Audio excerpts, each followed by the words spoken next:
And, you know, as he says, and I think that's the best way of putting it, you play these things as late as possible without being too late. So, let's try this. It's not too late, right? It's maybe just right on the verge. I think it's in that masterclass with Fleischer. I'm not sure, but he talks about, you know, actually quite certain now it's in another one, but making the long notes longer in classical music and the short notes a little tighter, a little shorter. Then you get a really classical sound. And in the romantic music, of course, it's the opposite. So I love when he talks about that.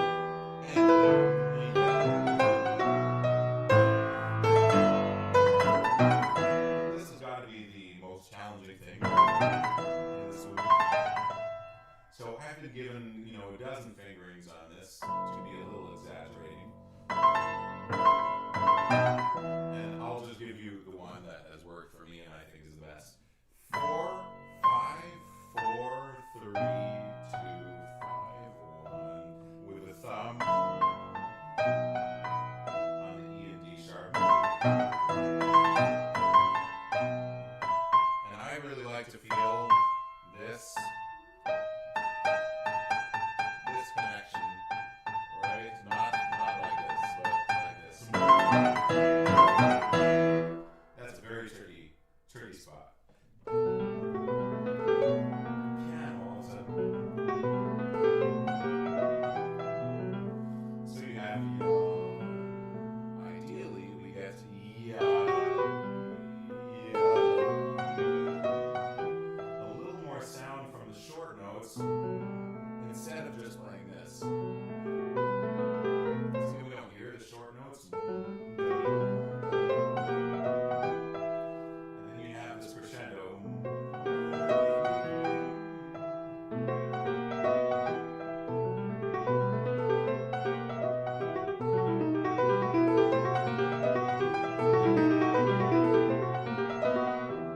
All that while trying to stay soft. It's very busy, right? So this sonata in the first movement, we had this kind of sort of spiritual thing, I suppose, you know, like a story about life.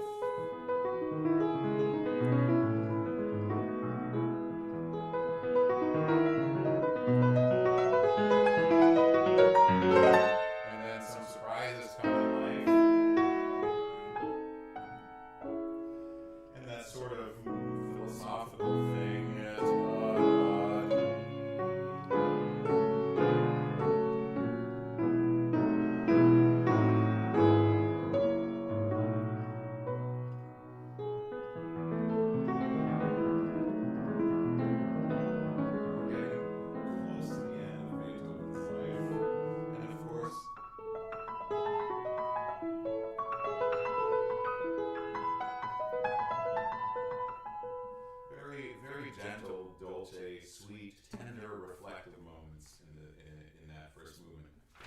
Second movement, whoosh, all that goes out the window, kind of, right? But it's to tell the story. This is another side of life where everything gets busy, kind of like in that, I suppose you could say, like in the middle of someone's life. They get busy with so much stuff. There's lots of agitation, right? It's very uncomfortable, and I think Beethoven, as he's an expert at doing, he writes this in a way that's also a little uncomfortable to play. Not like hammer clavier fugue style, but still.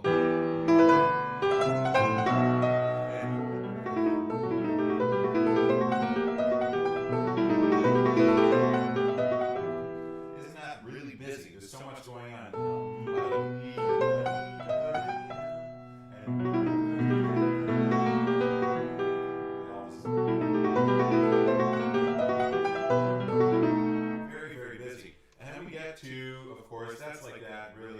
Start to finish with maybe a little moment of respite when we get to that.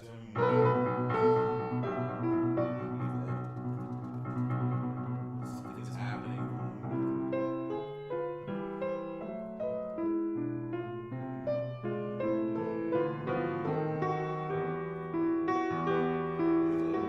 Moments of, sounds like a little spiritual angst there.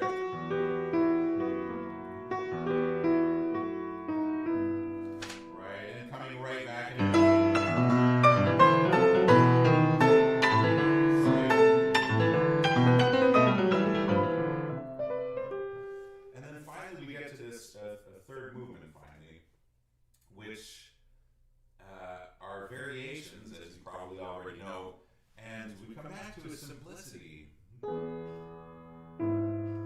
This is sheer simplicity, a three voice, sometimes four notes, sort of walking chorale,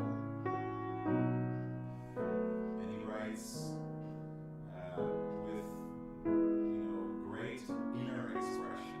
So it's not such an extroverted thing. And we'll get into this on Monday. But it's maybe the most beautiful thing. I think it's one of my favorite pieces ever. The Sonata. And of course, the fourth piano concerto.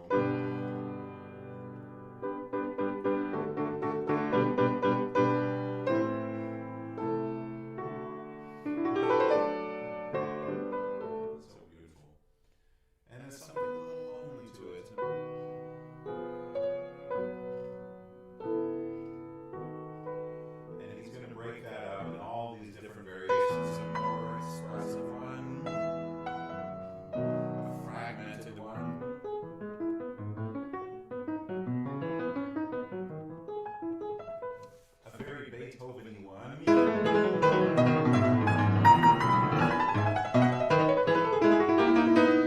then a kind of peaceful one. He writes peaceful.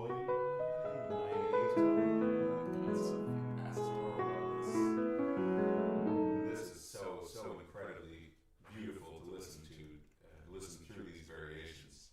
Now we're working on the second movement. We'll get back to the second movement in a second, but just to wrap that up, of course, we have a few.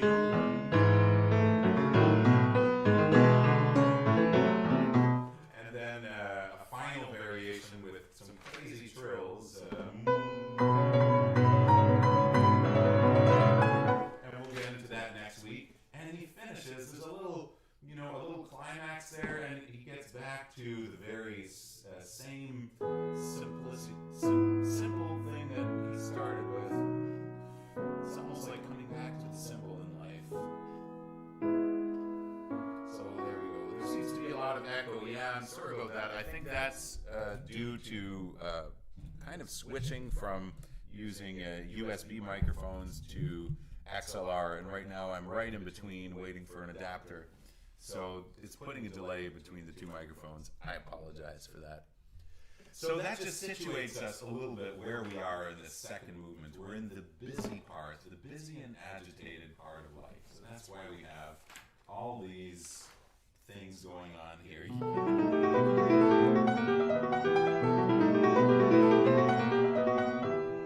Bar 7, 1, 2, 3, 4, 5, 6, 7.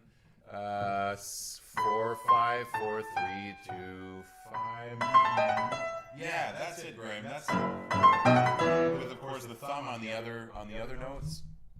That's what I found the easiest. I don't even want to talk about any other fingering because it just works best for me anyway. Just make sure you connect this. You know, when you have the two notes, those should be in the front. If you can just get that 4 on A, you know, it's on B and then on A, then that works well. Hi Martina. Hi Leonard.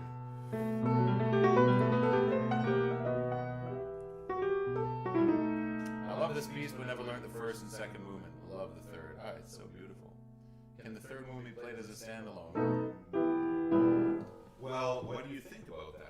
Breaking up a sonata, playing as a standalone. You know, to me it doesn't really work. It's something that I don't think I would ever want to play this piece, the third movement, as a standalone. But I totally get that if you can only play parts of it, then you know, play parts of it. That's great. But there's really not. It's a rather short sonata, about 18 minutes, and there's really nothing like, you know, listening through this thing. So that's maybe a personal thing. I don't think it's so personal. I think a lot of musicians feel that way. I just don't like breaking up movements. It doesn't make sense. It's like watching the Two Towers. This is the Two Towers, right? The second movement, right? Or Return of the King. I mean, it's a great movie, but you're missing a little part of something. It's completing something else that came before. So I don't really see sonatas as like standalone movements. You know, even something like the Ravel Violin Sonata, completely different first, second, and third movements. The second movement is like a blues. First movement is this most beautiful thing. Maybe another of my top 10 pieces ever would probably be that. Best Beethoven second movement, possibly. I can't say your name if there's children watching, but there we go. Hi, Piano Man, and everyone else. So let's continue with this. Of course, get the right voicing, right?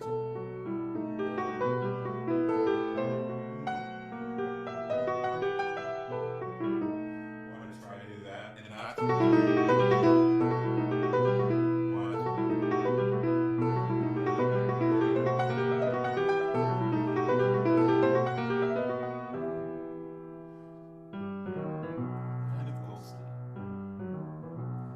Up our first part, right? Those first 24 bars, we kind of glue those together.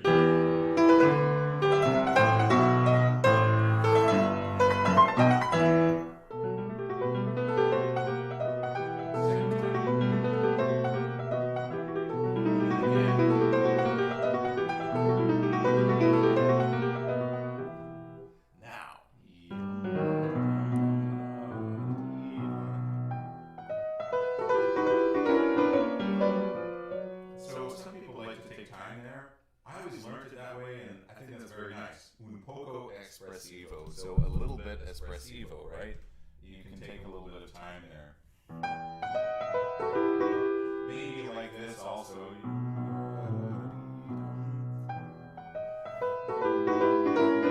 Or some people do this.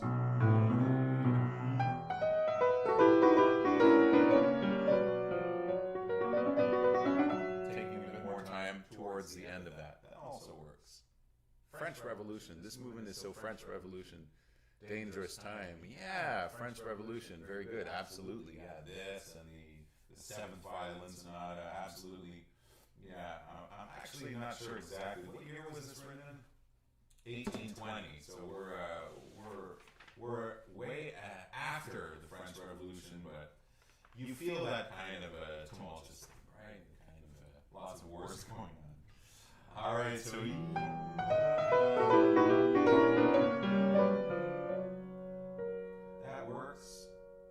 Just make sure you stay within the general dynamic range here, right? We're not getting forte until a while. And this, very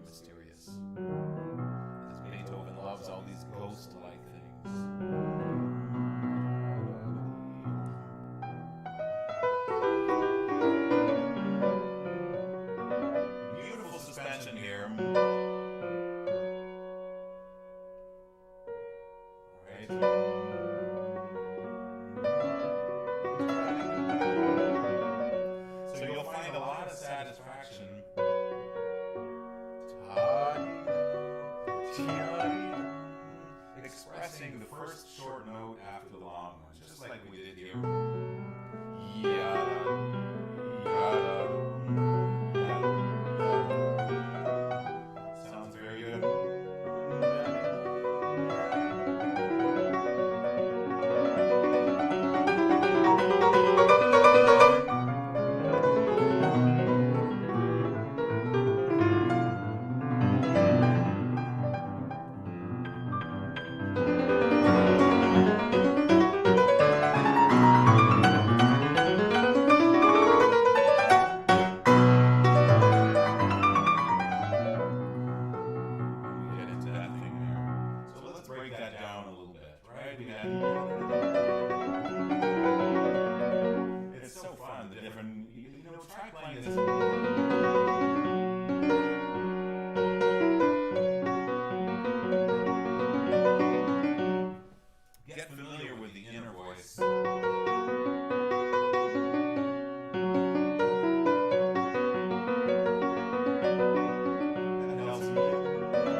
I mean, make sure that the inner voice, so the voice that's in the middle, is beneath in volume from the top, right? That's important, so that we can make a distinction between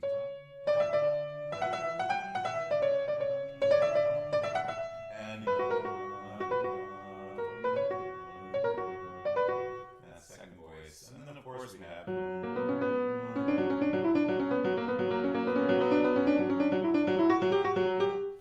so I feel the necessity here to talk a little bit about technique.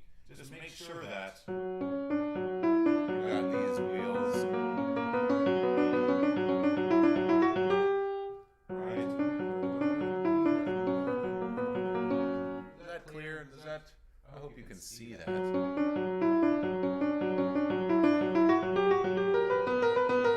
Try to connect everything.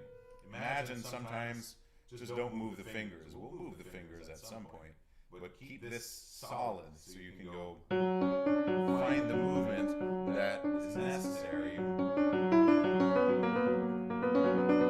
to transfer the weight. The other thing that's very important here, it would be almost impossible to play this well, let's say, at this tempo, if you don't stay close to the keys. Stay close to the keys.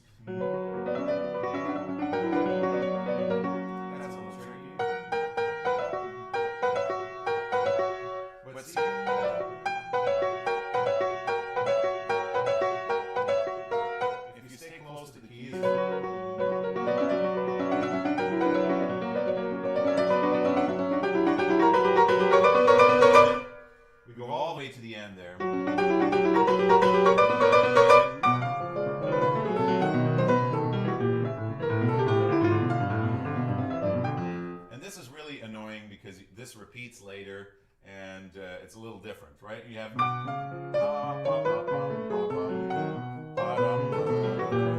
and that's he doesn't do that the second time, so it's always a little confusing.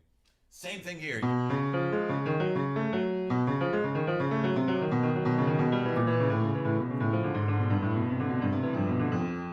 Lots of technique stuff to look in there, right?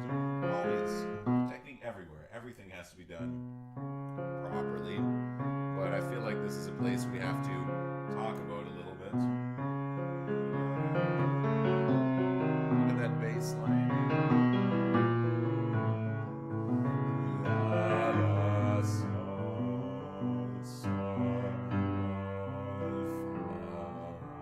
That's important. You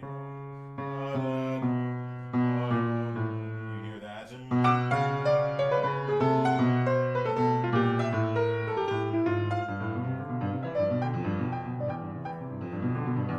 Then the wheel is going to help.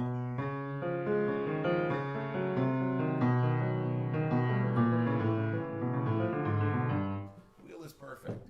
All those notes that need to come out, play them in the front. This one, and then this one.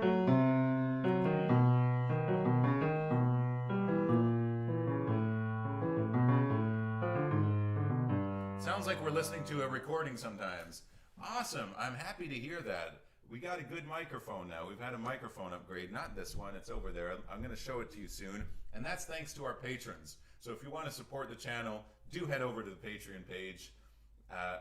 I'm really, really happy about that. I really want to show you this microphone. I'm just waiting for an adapter because I also have a Shure MX150, and I'm hoping I can plug it into my M track without the transmitter. We'll see. Depends. I'm waiting for an adapter. It's probably on its way from China, so it's going to go up another notch. Thanks for noticing that. I'm happy it sounds good.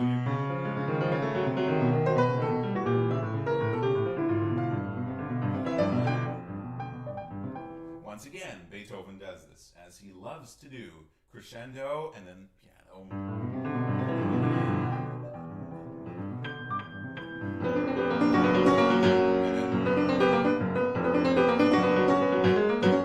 That's a fun part as well. Again, two notes at the same time, play in front. That's sounds a little generalized, but you'll find that if you follow that, all these things are easier to do. Right? So, for example, this. Same thing here.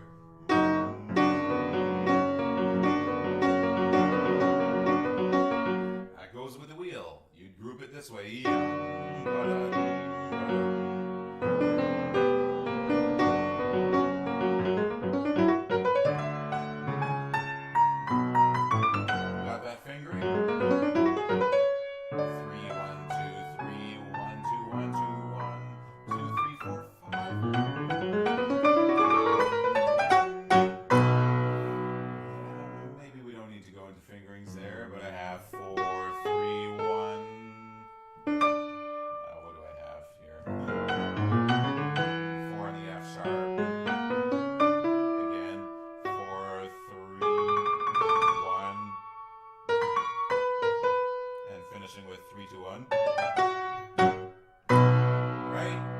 Here's another one, going into technique. Do this.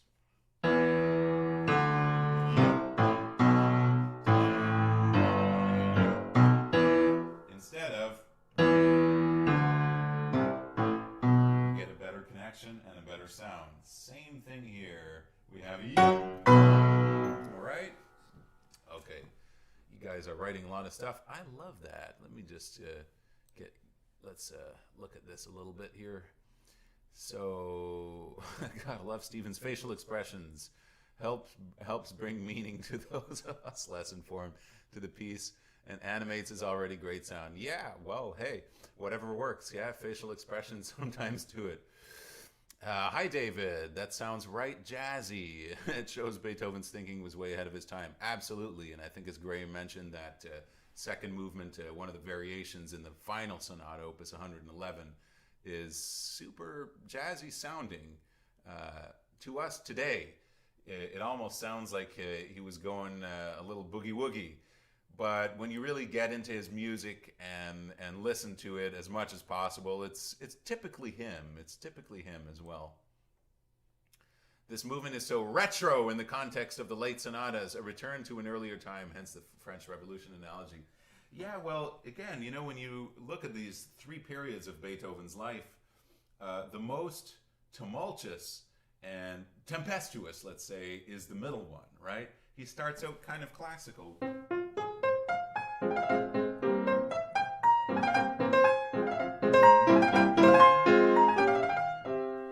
And then once we get to, I believe, the 10th sonata,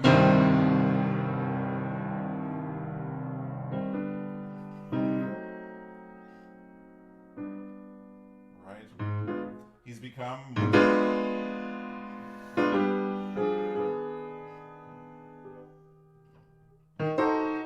very tempestuous.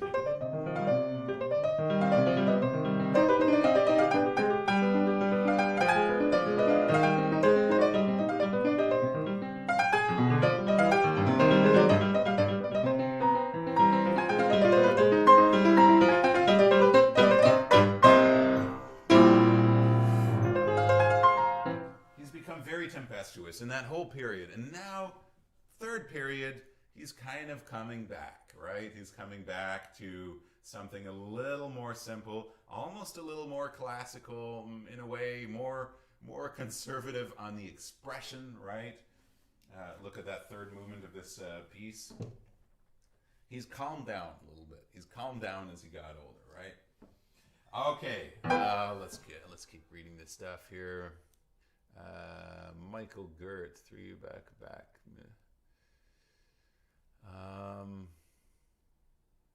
Slow practice. Yeah, the famous slow practice. Is that famous? Say practice slowly, but always play it as if you're, always stay musical in that. I feel the last movements of the second sonata has jazzy parts, but then I know nothing of jazz. Of the second sonata, that could be. Even Bach, right? Bach can be so jazzy sometimes,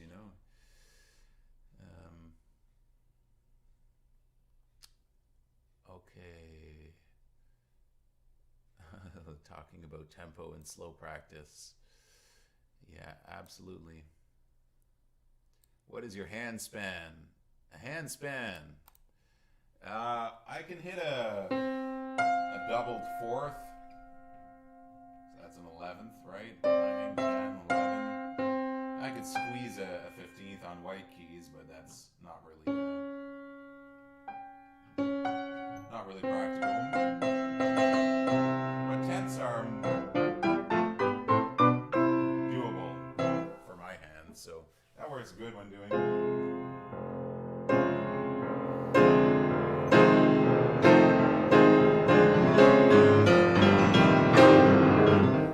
stuff like that. For a guy who couldn't dance, Beethoven had fabulous. Could he not dance? I've never heard that before. Beethoven couldn't dance. I have a hard time to imagine. Yeah, he did have fabulous rhythm, absolutely. Love the wonderful, helpful hits, but I also love the comments of other participants. Awesome. Thanks for all your comments, guys. I love them too. We'll check that out. Classical is the foundation of all modern musical art, in a way. Practically Rachmaninoff. I suppose Rachmaninoff did have big hands jumping too. I'm very happy about that. I've always heard the argument that people with small hands can do more like small stuff better. So I don't know if that's true, but just trying to put a positive swing on having small hands. Okay, but where were we in this? Wait. Oh, look at the left hand. You have short, right?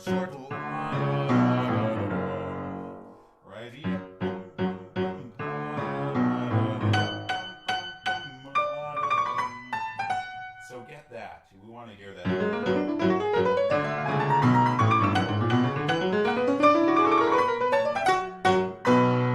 All the way to there.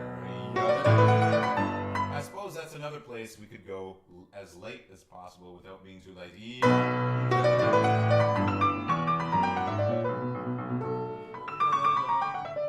Maybe an extra shape there, even if you wrote diminuendo throughout the whole thing.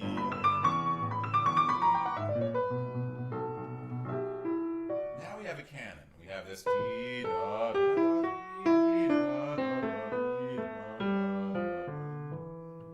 And on the top we have, right, at the same time. Try to listen to both. So you have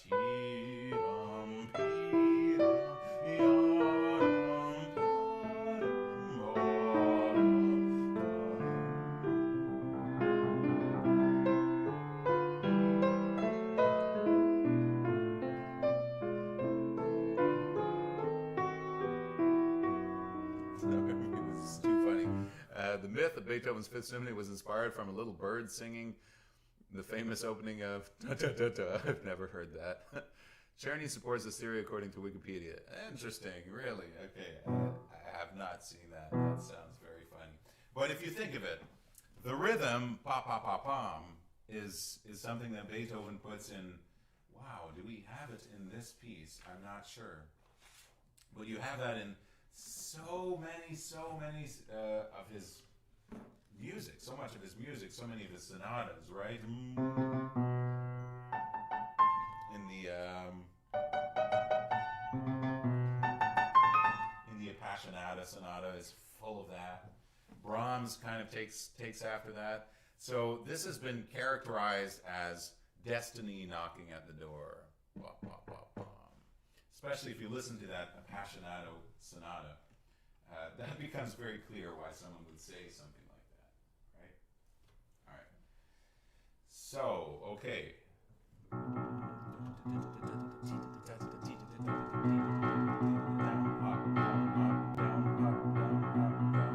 Show the 4 and the 6/8. It really feels like something is happening.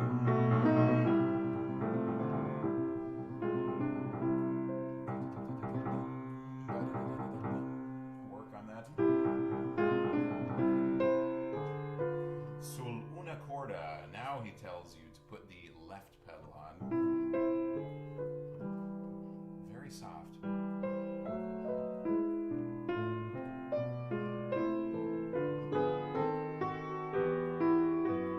I really like bringing out that alto line. Sounds like Bach, right? Have that kind of Bach-like thing, right?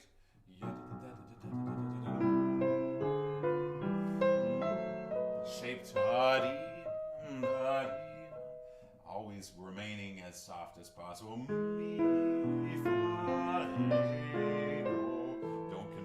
The alto and soprano line.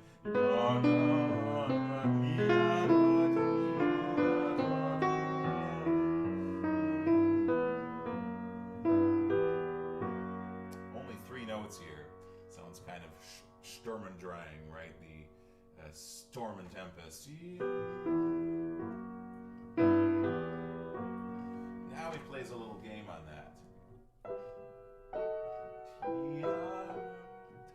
Do it backwards. Been playing this for so long, sometimes it's hard to break down the little technical things.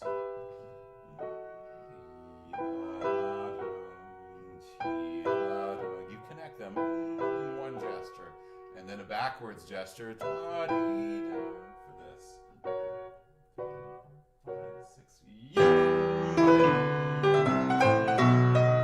back with it on a fortissimo. So don't give it away. Here's how you give it away. We see it coming, right? Don't do that.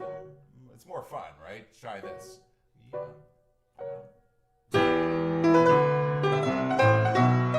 More spontaneous. Kind of like in the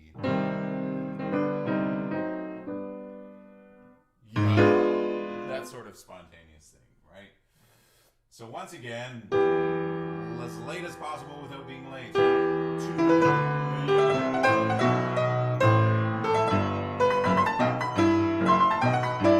I still miss that sometimes. And here is a fantastic place to connect more with the lower body, the waist, the abdomen. Right? Don't lock down here. I love talking about this because no one else does. Not as interesting as. So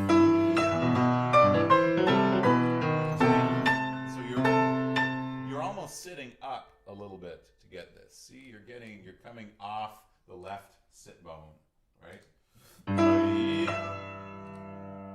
It's so beautiful, you know? Just try that. Even if you're not learning this piece, you have the score. Again, it's like connect the hip bone with the elbow bone. Imagine these two are connected.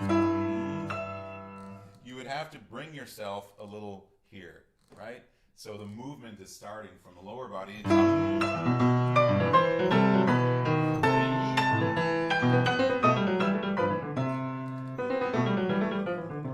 Here's another place. 2 notes at the same time. Play the intervals in the front. Should be very easy if you practice this way.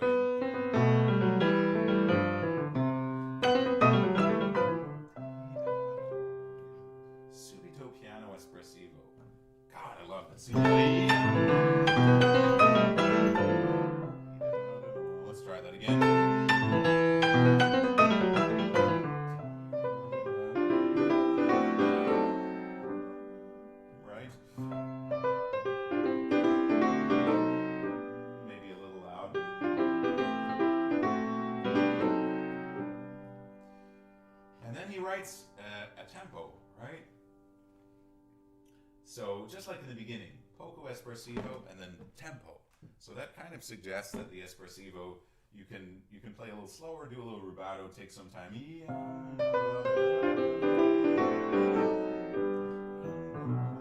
Back to tempo.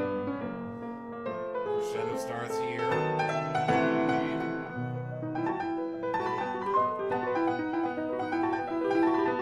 Hi Hephaestus, long time no see.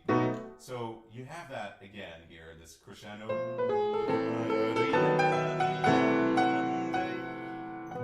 Piano.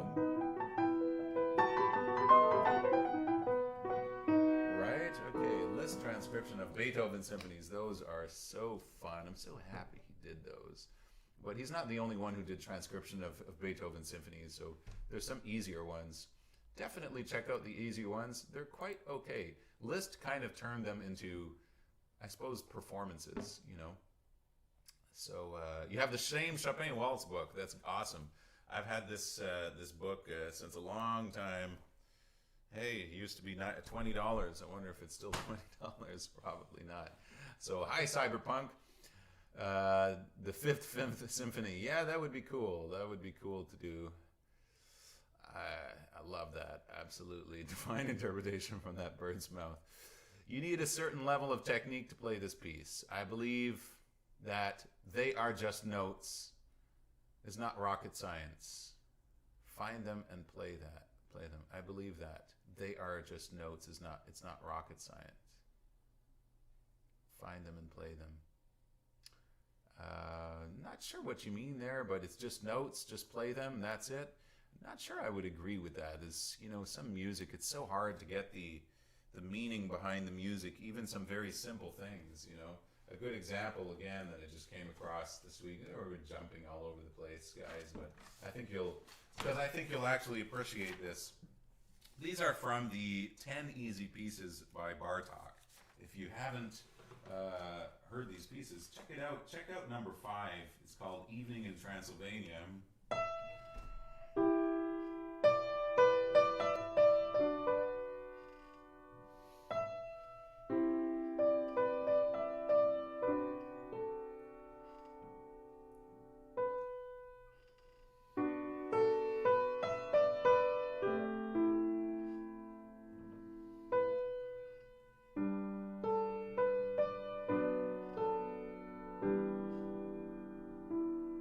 So beautiful. And then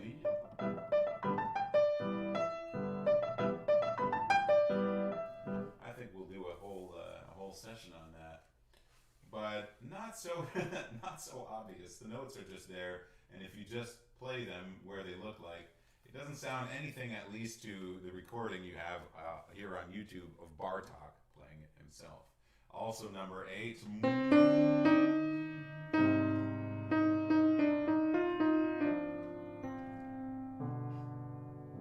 So beautiful.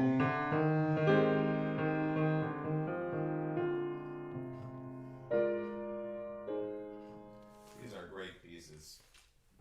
So absolutely, there's more to it than just the notes, right? What makes a piece difficult? Is it the number of notes? Yeah, that's what we're talking about here. So the notes can make it hard, you know. Getting the style can be hard as well. Playing Beethoven with the right style is also tricky in itself, yeah. But sometimes very simple pieces or things that sound so simple are excruciatingly difficult, you know.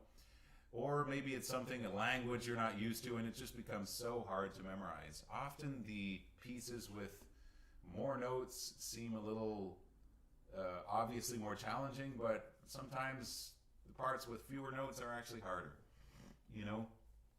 I'm not going to say Rock 3 is easier than Rock 2, but musically Rock 2 is probably a little more challenging than Rock 3 is. Technically Rock 3 is just over the top demanding, right?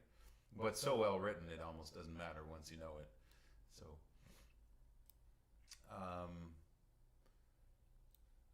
all right, I'm just going through the comments, guys. You guys are writing. I used to be writing so much, so got to kind of go through this a little bit here. Many reasons for a piece to be difficult could be configuration of notes, rhythm, combination. Absolutely, absolutely. There's so many things, you know, difficult for some, difficult for others, less difficult for others. Absolutely, totally. Find out what your weakness is. You know, sometimes you find out that you might be really good at playing, you know, Beethoven, and not so good at playing Haydn and Mozart or something. Or maybe you're great at Debussy, but you have a hard time to play Chopin or something, you know? I'm just using composers, but it could be much more specific than that. You can acquire technique, but a musical ear, it's more difficult. I guess, yeah. I'm thinking also the opposite can be true. You have a musical ear, but you know, technique can be very difficult for some people to acquire. I don't mean to discourage you, but some people are just faster than others, right? Some people got it, and some people it doesn't really work. It becomes it's the motor part of being able to do these things, and also just like abandon everything and learn to just play, you know? So power transcriptions, there's a lot of transcriptions of those symphonies, so there's more than one. Notes tell you what to play, not how. Sure, not how. You have to read between the lines, yeah. Okay, all right, let's go on with this second movement of Beethoven here. You got to start somewhere. Absolutely. Just start with the notes, and then, you know, you get into the rest. Absolutely. So, Okay, so let's wrap up the second movement here. So this sounds great again. Yeah. I'm exaggerating. Make sure that's clear. And pseudo piano.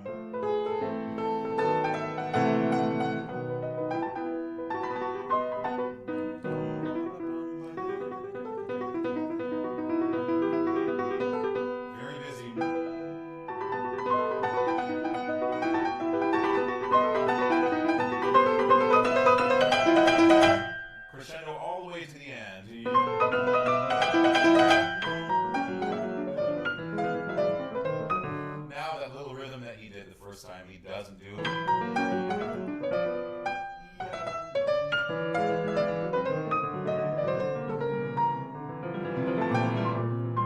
Another crescendo there.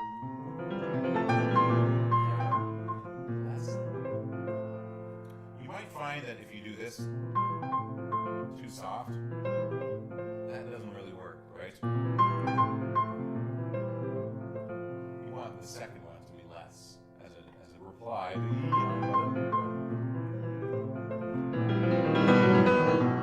Again, two notes in the front, play the intervals in the front.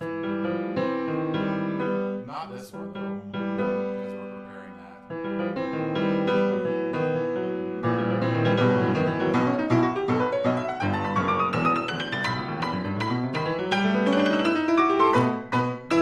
That's the same as before, short, short, short, short.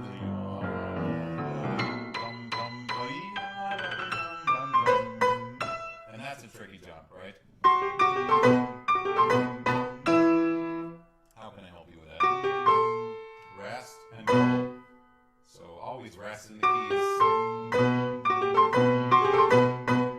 And there's a little reply.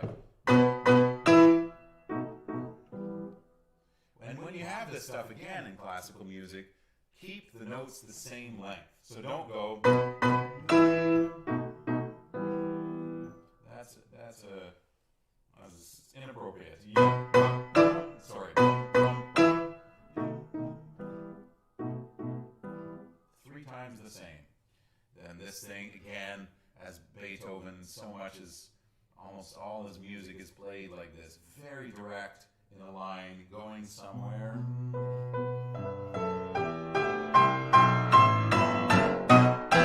All the way to the end. Interesting also that he just puts one forte there. So this is something that the second period of Beethoven, earlier Beethoven, I don't think he would have done, you know. So there's something more classical about this than Appassionata in a way. Yeah. So we did it. We've covered this second movement. Any more questions on that second movement? Fire them out. Maybe I stop asking that. I notice you guys don't really ask many specific questions about the repertoire, probably because not everyone is playing this, but that's it. So what we will look at the third movement and variations on Monday. Today is Friday, so we're going to look at that on Monday. Again, I don't know if, I'm wondering if we're going to, how much time we're going to spend on it. So if I see that this just gets too long, I think I'll break it up and change the schedule a little bit for the following Friday. I think I put a Scriabin etude coming up. I'm going to have to move that also because I want to look at it before showing it to you guys. So, yeah, I'm not a purist of piano music. The composer did not have pianos we have today. They're capable of so much more than the composer could have thought of. Absolutely. So I say use it. Yeah, it's an absolutely different thing. Absolutely. There are dynamics and articulations and emotions. We must agonize over capturing the composer's sentiment, not our own. Yeah, absolutely. You know, I think, especially when you play for people, you're a mediator. You're a mediator between the composer and the person because they can't play it. So they can listen to an MP3 or MP3. It's kind of an old saying. We don't have MP3s anymore already, but when you play something for someone, you know, you almost, in a way, you become the composer for them to play the music for that specific person. So the listener will change the way you play. You don't play the same depending on who's listening. If you're really playing for someone, right? So you should have a donation link or something. Yeah, I like that. Right now it's just Patreon. You know, if you want to support the channel, come on Patreon. There's some perks also for the patrons. So, you know, that's an incentive above simply giving a donation. But Patreon definitely helps. As I said, the microphone, which I am going to show you in a bit. Can I show it to you right now? Let me try this. This is a Rode NT1000 that we got back there, right there. That's where it's coming from. Absolutely. So that is thanks to our patrons. And the sound is about to get better, I promise, as we get this little Shure mic. So got this second hand, but I think it's never been used, so everything's second hand. I really like that. So this is a little lapel mic, which we'll be using very soon. I can't wait to use it because I know there's a little echo in the audio. It's unideal, but that's how it is for now. Thanks for another great video. Pleasure. Thanks. This was fun. I have fun with you guys. So, you know, I'm considering even popping on here a little more often. Let's see. Just want to finish reading your comments here. Thank you, Elizabeth. Yeah, awesome. Thank you, David. Thank you, 123. Can't say your name if the kids are watching. 2 sessions would be great for the third movement. Great. All right. Well, let's try to do that. Well, I think we'll take our time then. We'll just take our time, you know. Perhaps we can send you what each of us is working on, and you can have a session on students' pieces. I would love that. You know, I'm asking all the time, you know, to write in the comments and let me know what you're working on. I don't really know what everyone's working on.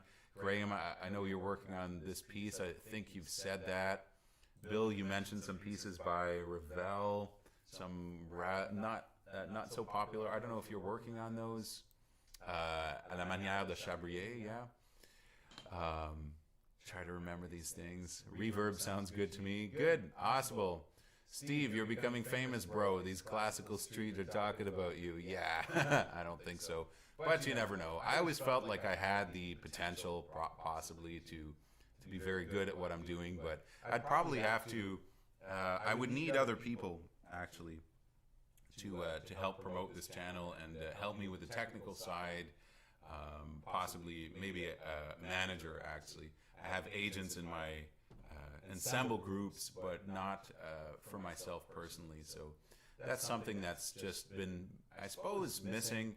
So it is what it is, guys. We have almost 4,500 subs. I'm pretty happy with that. Of course, I would love to, I'll be really happy when we hit 10,000, right? So it is what it is. Foray Nocturne number 6. Is that the more popular one? I'm forgetting how it goes. But it's really beautiful. There's a couple of time signature changes and tempos. Those are very tough nocturnes. They don't look like it, but they are. Thank you for reminding me about those nocturnes. They are so beautiful.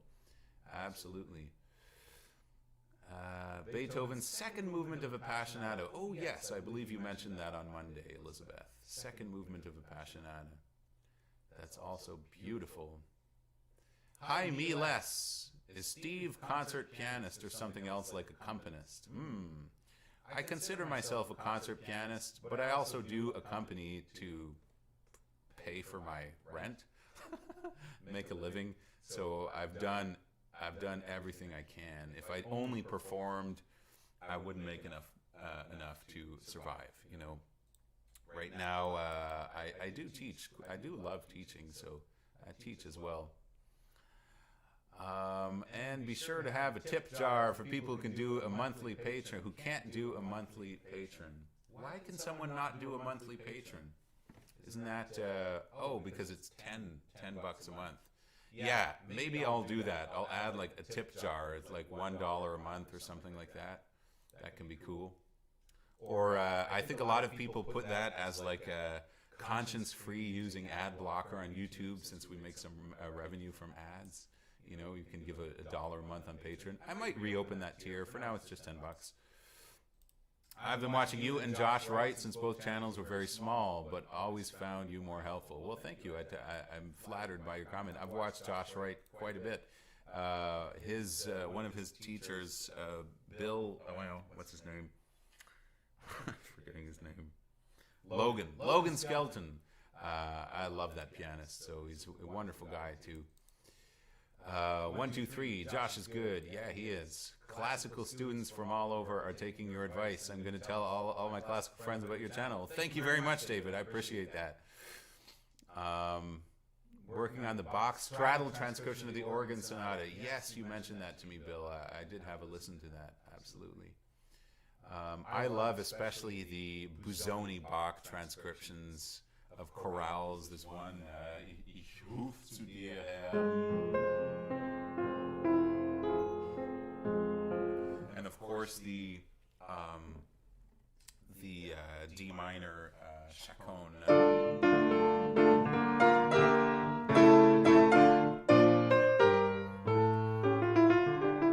That is really, really fun by Busoni. Okay, guys. So there we go. Tip jar is much more convenient. Okay, maybe I'll add that there, a tip jar. I think I'll put $2 or something, you know, $1 a month. We'll try to make it $2. What do you guys think of that? So don't forget to like the video as well. That does help. If you like these videos, that helps other people find the videos as well, which is awesome. Subscribe. Also hit that subscribe button if you haven't, and the notification bell if you want to know when we're live. Check out the schedule to see what's coming up. We're looking at the third movement of this Beethoven Sonata on Friday. And that wraps it up. So take care, everyone. Have a lovely weekend. Hi, Hellion Preston. This is a Gerhard Heinzmann piano. Kind of old-fashioned style. Whoop, dropped a pencil on the floor. My dog is totally going to eat it. So there we go. Tip jar should be donations. We'll have a look at that, Bill. I'll put something up there. So that's it. So take care, everyone. Peace out. See you on Monday.